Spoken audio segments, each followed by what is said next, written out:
하박국 제2장 말씀을 읽는 날입니다. 우리가 어제 읽었던 1장, 2장의 내용은 당시의 시대를 살면서 그 시대에 대한 깊은 탄식을 가지고 하박국 선지자가 하나님 앞에 간절하게 기도하는 내용을 담고 있다 했습니다. 1장에서 살펴봤던 그 내용은 왜 하나님의 율법이 해이해지고 정의가 전혀 시행되지 못하도록 악인들이 의인을 애워싸임에도 불구하고 하나님이 왜 이 악인들을 심판하지 않느냐라고 말씀하는 내용이 나타났고, 그에 대해 하나님의 응답은 무엇이었느냐? 내가 이미 심판을 준비하고 있다라는 말씀을 얘기하시죠. 그래서 당시에 갈대아 사람을 이미 일으켜 내가 준비하고 있다, 이렇게 말씀을 하시면서 그 백성들의 그 잘못된 죄악에 대하여 분명히 징계하실 것을 대답해 주셨습니다. 그러자 하박국 선지자가 또다시 하나의 기도를 드리게 되는데, 어떻게 우리보다도 더 죄가 많고 사악한 백성들을 들어서 우리를 심판하시느냐라고 하는 질문을 던지게 됩니다. 그에 대한 하나님의 응답이 이제 오늘 우리가 읽은 2장 1절에서부터 4절까지 주어지게 되고요. 또 5절로부터 20절까지 쭉 이어지는 말씀을 보게 되면은 이 갈대아 사람들의 그 죄악에 대한 저주가 선포되는 내용이 5가지로 표현이 되고 있습니다. 그래서 하나님은 이 바벨론 제국을 하나님의 백성들을 징계하는 막대기로 사용하시겠지만은 그 백성들은 징계 이후에 회복을 하나님이 약속하시나, 그러나 징계의 수단으로 사용되었던 이 바벨론은 그들의 죄로 인하여 영영이 망하게 될 것이다 라는 메시지를 전달해 주고 있다는 겁니다. 목적이 전혀 다른 것입니다. 하나님의 백성들에게는 징계를 통해서 그들을 다시 여호와 하나님께로 회복시켜서 복을 주시려고, 은혜를 주시려고 하시는 목적을 가지고 있다면, 그렇지 않은 이 이방의 족속, 대적 나라에 대해서는 하나님의 공의로우신 심판을 통해서 그분의 영광을 나타내실 것에 대하여 말씀해 주고 있다는 겁니다.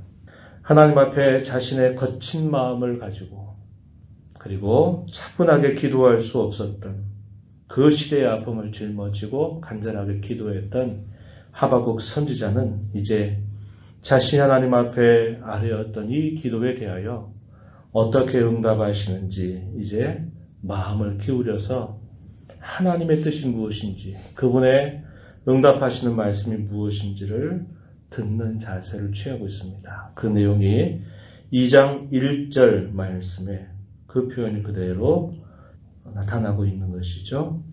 내가 내 파수하는 곳에 서며 성무에 서리라.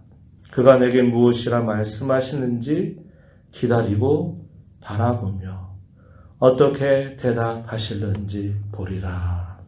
이 태도는 하나님이 도대체 내가 기도하는데 어떻게 또 말씀하시냐 한번 두고 보자, 이런 식의 나쁜 마음이 아니라 자신이 거친 마음을 가지고 하나님 앞에 현실적인 문제를 가지고 하나님 앞에 기도를 올렸어요. 이제 그의 마음을 차분히 하고 하나님이 이 모든 일들에 대한 어떤 뜻을 가지고 계신지, 하나님께서 뭐라고 말씀하신지를 이제 듣겠다 하는 그런 자세를 취하는 겁니다. 겸손히 하나님이 하시는 말씀에 귀를 기울이는 자세를 여기 1절에서 이렇게 표현되고 있다는 겁니다. 우리 성도들 마찬가지죠. 우리가 현실을 살면서 어떤 어려움을 만나게 되면, 또 그것을 내가 어떻게 해야 될지 모르는 상황이 되면 우리의 거친 마음을 가지고 하나님 앞에 우리의 마음을 토로할 수 있어요. 또 토로하게 됩니다. 그러나 우리가 반드시 취해야 될 자세는 뭐냐? 내가 그렇게 거친 마음을 가지고 하나님 앞에 우리의 속을 토로하고 나타냈다 할지라도 하나님께서 과연 그에 대한 뜻이 무엇인지, 하나님께서 뭐라고 말씀하시는지 겸손히 듣는 자세를 가져야 한다 하는 겁니다. 성도의 기도는 일방적으로 나의 뜻, 내 생각, 내 마음을 무조건 말씀드리고 끝나는 게 아니라 하나님께서 뭘 원하시는지, 그분이 무엇을 뜻하시는지를 듣는 생활해야 된다 하는 것이죠. 그래서 쌍방의 통로라는 겁니다. 쌍방 통로. 기도만 내가 하나님 하고 싶은 말씀 다 드리고 그저 가면 되는 게 아니라 내 상황에 대해서 나는 이렇게 하나님 앞에 간구하고 생각하는데 과연 나의 하나님께서는 무엇을 원하시는지에 대하여 겸손히 듣는 자세를 말하는 겁니다. 그래서 이걸 두고 소위 듣는 기도다 이렇게 표현하는 거죠. 더 좋은 뭘까요? 하나님의 뜻을 헤아리면서 기도하는 겁니다.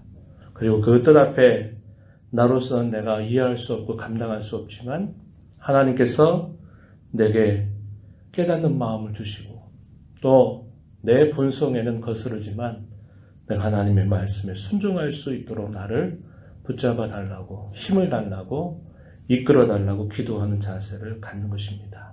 하박국은 그러한 마음을 가지고 하나님 앞에 응답을 기다리고 있는 겁니다. 이에 대한 하나님의 대답의 말씀 2절부터 4절에 표현되는데 하나님께서 분명하게 말씀하십니다. 2절에 보면 너는 이 묵시를 기록하여 판에 명백히 새겨라. 하나님께서 그에게 응답하시는 그 내용을 묵시라고 표현하고 그것을 기록해라. 판에다가 명백하게 새겨라. 그래서 달려가면서도 충분히 읽을 수 있을 만큼 하도록 해라. 이런 말씀을 하시게 됩니다. 그리고는 계속 말씀하시기를 정한 때가 있다는 겁니다. 하나님이 분명히 그분의 작전 가운데 정한 때가 있다는 거죠. 3절 상반절 보니까 그 종말이 속히 이르겠고 결코 거짓되지 않는다라고 하나님께서 말씀하십니다. 그것은 네가 생각하는 때와 내가 생각하는 때가 다르다는 거죠. 네가 생각하는 때보다 내가 생각하는 것이 더 지혜롭고 올바르다고 하는 것을 하나님이 말씀하시는 거죠. 타이밍을 하나님이 다 조절하신다는 것입니다. 또 이어지는 계속된 말씀 3절 하반절에 보면은 반드시 그것은 성취된다라고 하나님이 대답하십니다. 비록 더딜지라도 기다려라. 지체되지 않고 반드시 응하리라 라고 이렇게 하나님이 대답하십니다. 성급해하는 우리에게는 하나님께서 이렇게 행하시는 것이 왜 이렇게 더딜까 이렇게 보일지 몰라요. 그러나 하나님께서 정하신 때에 반드시 하나님은 지체하지 않고 하나님은 반드시 이루신다라고 말씀하시면서 나의 때를 기다려라. 나의 때를 기다려라. 이렇게 하나님 이야기하고 계십니다. 4절 말씀에 가면은 결론적으로 이런 말씀을 하세요. 유명한 말씀입니다. 로마서에서 이 말씀을 그대로 인용하죠. 로마서 1장 17절 가면 로마서 전체의 주제와 같은 말씀으로 말합니다. 의인은 믿음으로 말미암아 살리라. 이렇게 하시는 이 말씀입니다. 4절 한번 보시죠. 의인은 그의 믿음으로 말미암아 살리라. 이렇게 말합니다. 앞절에는 뭐라고 표현되어 있나요? 앞부분은 보라. 그의 마음은 교만하며 그 속에는 정직하지 못하지만 의인은 그의 믿음으로 말미암아 산다. 그의 마음이 교만하다. 그 속에 정직하지 못하다. 악인들을 대변하는 말입니다. 그러나 똑같은 상황을 바라볼 때 악인들은 그렇게 반응할 수 있을지라도 의인은 하나님을 믿는 성도는 믿음으로 살리라, 살아야 된다라고 이렇게 말씀을 하고 계신 것입니다. 이 믿음이 어떤 믿음일까요? 하나님께서 하신 말씀에 대한 확고한 신뢰를 말합니다. 하나님의 뜻에 대하여 순종하리라고 하는 그런 신앙의 성실한 자세를 말합니다. 이것이 바로 믿음으로 산다라고 말하는 것의 의미이죠. 내가 이렇게 거친 마음으로 하나님 앞에 현실로부터 시작해서 하나님의 뜻이 무엇인가를 제가 간절하게 찾고 기다리고 있습니다. 라고 이렇게 시작을 했지만 하나님께서 무엇을 계획하고 계신지 무엇을 원하시는지를 듣는다면 그 하나님의 뜻에 내가 온전히 신뢰하리라 하는 그런 자세를 가지고 사는 자. 이게 바로 의인이 살아가는 삶의 방식이다. 성도가 살아가는 삶의 원리다라고 이렇게 가르쳐 주고 있는 것입니다. 여러분 생각해 보시기 바랍니다. 모든 역사는 하나님의 말씀이 성취되는 역사입니다. 성경이 확고하게 보여주는 것이죠. 때로는 그 성취의 역사가 기나긴 시간들을 필요로 하면서 하나님이 의도적으로 시간을 길게 잡고 하시는 경우도 있고, 하나님 때때로 그 시간을 짧게 하셔가지고 어떤 것들을 아주 급하게 이루시게 하시기도 하시죠. 분명한 것은 뭐냐? 하나님은 말씀하신 대로 반드시 역사 속에서 성취하시는 분이라고 하는 겁니다.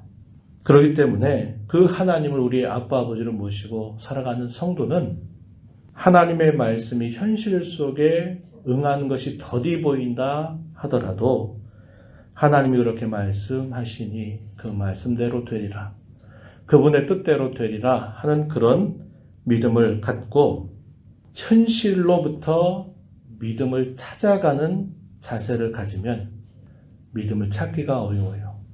반대로 우리는 믿음을 가지고, 어떤 믿음? 하나님이 하시는 말씀대로 이루어질 그 약속을 믿는 믿음을 갖고 현실을 접근해야 돼요. 그래서 우리가 살아가는 삶의 접근법이 달라야 한다는 겁니다. 현실적인 문제 해결로부터 믿음을 가지려고 하면 온갖 방황을 하게 되죠. 하나님은 왜 내 기도 안 들어주셔? 하나님은 내가 이런 어려운 상황이 있는데 하나님 왜 나를 외면하셔? 라고 우리가 이렇게 생각하기 쉬워져요. 그러다 보니까 믿음의 길로 딱 안착하지 못하고 이렇게도 해보고 저렇게도 해보고 끊임없는 배회와 방황을 거듭하게 된다는 겁니다.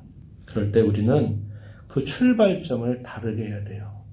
지나온 세월 동안 하나님이 말씀하신 대로 반드시 실현하시는 역사였다면 여전히 하나님께서 오늘 우리 각자에게 말씀하시는 그 하나님의 약속도 반드시 그분이 정한 때에 반드시 이루어 주신다라고 믿는 믿음을 갖고 현실은 더뎌 보이고 이루어지지 않는 것처럼 보인다 하더라도 그 현실을 믿음을 가지고 견뎌내는 거죠. 기다리는 거죠. 그리고 끝까지 붙잡는 것이죠. 이게 성도가 세상을 사랑하는 삶의 원리가 되어야 한다. 오늘 우리가 읽은 본문의 말씀의 이 부분을 명확하게 가르쳐 주고 있는 겁니다. 그래서 우리는 이 땅에 사는 동안 현실로부터 믿음을 찾아가려고 하는 자세를 갖지 말고 하나님의 약속의 말씀, 그분의 성실하심, 그분의 신실하심, 그분의 변함없으심에 대한 확고한 신뢰를 가지고 현실을 접근해 가야 한다고 하는 겁니다. 아무리 상황이 우리가 기대하고 바라는 것이 아닐지라도 우리는 믿음을 가지고 그 현실을 기다리고 또 하나님의 뜻을 구하는 자세를 가져야 한다는 것이죠. 이것을 분명히 하나님께서 말씀을 하고 계신 것입니다. 이하에 주어지는 말씀의 내용은 바벨론의 죄악에 대한 저주가 선포되는 이야기, 이게 5가지로 표현되고 있어요. 잠깐 한번 보면 6절 보면 화 있을진저, 9절에 가면 또 화 있을진저, 12절, 15절 계속적으로 화 있을진저 말하고 19절에 가서 보면 화 있을진저라고 말합니다. 그들의 죄악상에 대하여 이렇게 말하죠. 침략하는 것에 대하여 화 있을진저 이렇게 말합니다. 그들이 탐심을 가지고서 행하는 것에 대한 저주가 선포되는 말씀이 또 이어지고 그들의 포악함과 그들의 강포함에 대한 저주가 선언되는 말씀이 또 나타납니다. 마지막에는 그들이 우상 숭배에 빠져서 그 우상을 의지하는 어리석음에 대하여 또한 역시 저주를 선언하는 말씀이 나타나고 있다는 겁니다. 그러면서 오직 여호와는 그 성전에 계시니 온 천하는 그 앞에서 잠잠할진지라. 우리가 읽은 마지막 절에 보면 그 우상과 다르게 죽은 수승과 같고 죽은 그런 물건과 같은 우상과 다르게 여호와 하나님은 살아계신 하나님이시니 누구든지 그분의 주시는 교훈을 듣기 위해서 잠잠히 기다려야 할 것이다. 이렇게 말씀을 전달해 주고 있습니다. 오늘 저와 여러분이 이 말씀을 보면서 하나님의 모든 말씀은, 하나님의 모든 약속은 그리스도 안에서 항상 이해가 된다. 이렇게 말씀하죠. 고린도후서 1장 20절 보면, 그래서 아멘 하여 하나님께 영광을 돌리게 하신다. 그 말씀을 하십니다. 여러분, 현실로부터 출발하지 마세요. 믿음을 가지고 현실을 접근하십시오. 우리가 받아들이기 어려운 현실, 납득하기 어려운 현실일지라도 하나님의 지혜로우신 섭리 안에서 있는 일임을 기억하고 하나님 약속에 관한 말씀을 믿는 그 신앙으로 현실을 바라볼 때 우리가 방향감을 잃어버리지 않습니다. 하나님의 약속은 반드시 성취된다는 것을 기억하고 우리는 아멘으로 화답하는 자세를 가져야 합니다. 하나님이 보이시는 그분의 뜻 앞에 내가 어찌하든지 순종하면서 가겠습니다 하는 그런 자세로 하나님을 섬기는 자들이 되어야 하겠고, 불의한 자를 때로는 성도들을 연단하는 도구로 사용하실지라도 하나님 그 불의한 자들에 대하여 반드시 심판하시며 자기 백성들을 보호하시고 지키시는 분임을 굳게 믿어야 합니다. 그래서 우리는 하나님을 의연하게 바라고 하나님을 섬겨 살아가는 신앙의 걸음이 되어야 한다는 것입니다. 이 말씀을 마음에 새기며 또 이하로 우리 남은 삶을 살아가는 저와 여러분 모두가 되기를 축복합니다. 하나님 아버지 감사합니다. 이 새벽 시간에도 저희들을 불러주셔서 오늘도 말씀하신 하나님, 말씀하신 대로 반드시 성취하실 하나님 앞에 또 저희들을 불러주심을 감사드립니다. 자신의 거친 마음을 하나님 앞에 토로하고 아뢰었던 하박국은 이제 겸손히 잠잠히 하나님께서 내게 무엇이라 말씀하시는지를 겸손히 듣습니다. 그리고 하나님이 하시는 그 말씀에 순종하리라고 하는 마음으로 하나님이 하실 말씀을 기다리는 자세를 갖습니다. 하나님께서 분명히 그에게 반드시 응할 것이다. 나의 때가 반드시 정한 대로 될 것이다. 라고 말씀하시면서 오직 의인은 그의 믿음으로 말미암아 살리라 하신 말씀을 주셨습니다. 오늘을 살아가는 저희들 모두에게 늘 우리의 현실로부터 문제 해결을 위해서 믿음을 가지고 접근하기보다는 믿음을 가지고 하나님이 하신 그 약속의 말씀을 굳게 신뢰하는 그 믿음과 신실함을 갖고 이 현실을 접근해 가고 이 현실을 견뎌내고 감당하며 극복해 나가는 복된 성도의 걸음이 되게 하여 주옵소서. 은혜의 보좌 앞에 나와서 아버지 은혜를 간절하게 구하는 모든 심정들을 용납하시고 응답하여 주옵소서. 기도 가운데 주와 교제하는 귀한 시간 되게 하여 주옵소서. 예수님 이름으로 간절히 기도하옵나이다. 아멘.